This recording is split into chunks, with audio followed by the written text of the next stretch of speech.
Hey everyone, thanks for tuning in to another Bugs and Brews fly tying tutorial.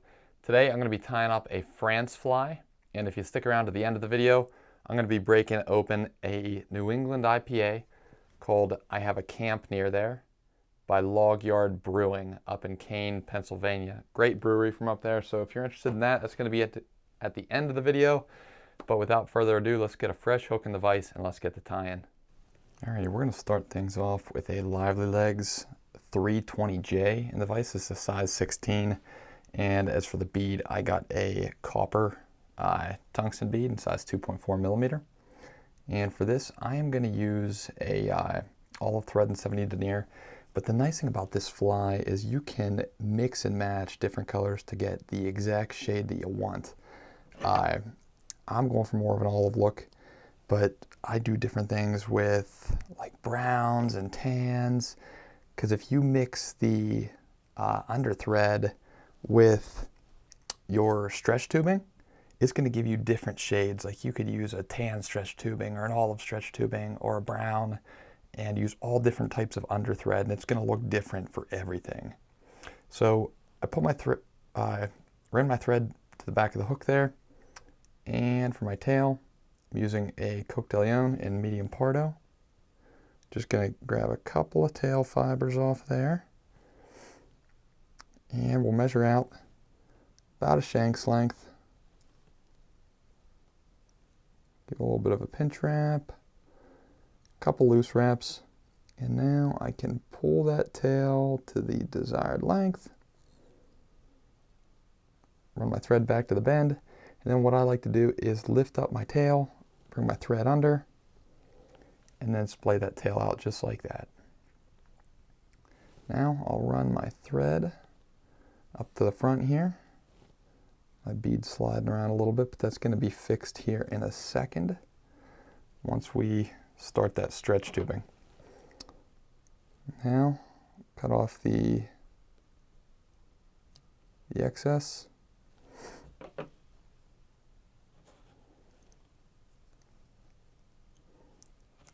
And what I'm going to be using is a micro green stretch tubing. So you can kind of see that right here in the bag. I'm going for either like a small Baetis nymph look or even like a caddis larva or something along those lines. So right now I'm going to start that stretch tubing here.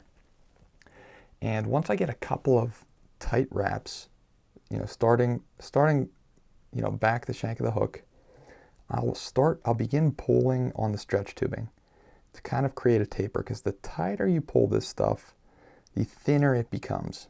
And as I get to the back, I want that thinner profile. I want to give it like that carrot look, to really give that illusion of a nymph. So now that I have that done, I come back to the front, and I am going to actually whip finish here because I've been using a lot of thread tension. Because as I pull that stretch tubing, I gotta make sure that stays. I want that profile to stay. So what I'll do, I got a rotary vise here, so I'm going to use my rotary function at the back. This is where, as I start to palmer this up, with touching wraps, that's where I'm going to have the most tension on this stretch tubing here. And as I go up, I'll slowly start to release that tension on this to where the back will be the thinnest, and we'll get a little bit of a taper going forward. So we'll do that now. Got my real tight grip on that. And as I come up, I'm just slowly releasing some of that tension. Got a little bit of a taper. Still trying to keep this thing as thin as possible for just quick sink rate use in contact nymphing. So I got about 2 wraps on there, pulling my thread pretty tight.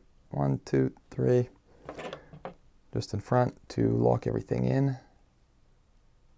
And now I cut out that stretch tubing.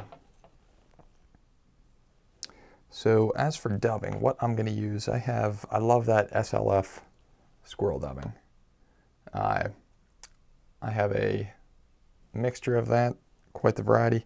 I'm going to use the olive brown and just grab a small little bit of that. You can see that in my hand, and that's even probably a little too much for what I want. So create that real thin dubbing noodle here. You can kind of see that's not real long, but that should be perfect. And that's all I'm going to put on.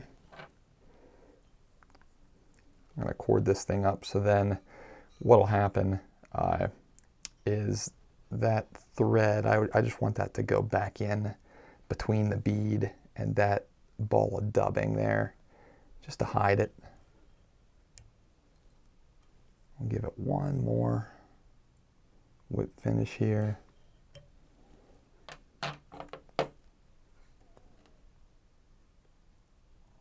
Cut off. And there we go. That's the France fly. Really easy to tie and extremely effective. So that's all there is to the France fly. Super easy fly to tie, and there's a lot of different things that you can do with this. I mentioned earlier about mixing and matching some different thread colors and some of the stretch tubing colors. And right here, I just kind of have some examples. I have it in clear. I got it in tan, brown, the green, which we used in the video here today. There's an olive color that I use for some stuff. And then I just have a variety in here. It looks like some yellow, some brown, some tan, and then some amber. So a lot of different things that you can do with this, especially when you're altering the thread colors underneath. That's going to really help you to match whatever it is you're trying to match in your local streams. And you can throw some hot spots under there. I know Holsinger's Fly Shop has a good tutorial on what they call the hot butt France fly. It's just a France fly with a hot spot at the very end. So a lot of stuff you can do with it. Performs extremely well as far as sink rate goes because of the synthetic materials used in the construction of the fly. But you know, give it a whirl and leave a comment below on if you've tried this fly before and if you know what your thoughts are on it. But let's get into this beer right here. Again, this is called I Have a Camp Near There. And it's from Logyard Brewing.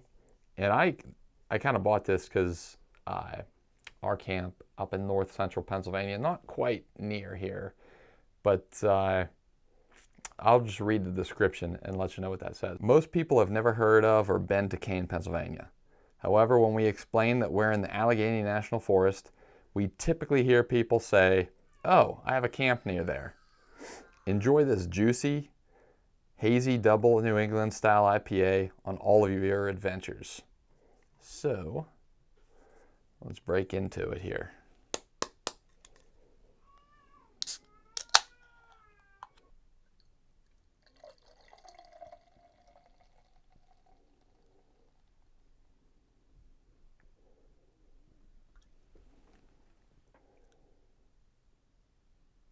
It's a good looking beer right there.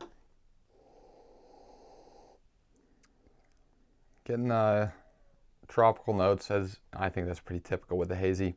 I like it when these breweries put the hops that are in there. I don't think I have the palate to really tell, to be honest. I mean, typically you have your Citra, your Mosaic, the real popular ones in these hazy IPAs. And you get the usual tropical notes from hazy, pineapple, citrus fruits, things like that. Really awesome beer, coming in at 7.8%, a little high. I don't like them that high. I think 6% is ideal. But yeah, great beer. I think what I'm gonna do is as I drink this, I'm gonna tie up a few more France flies and just enjoy the rest of the night. So thanks again for watching. We'll see you on the next video. Cheers.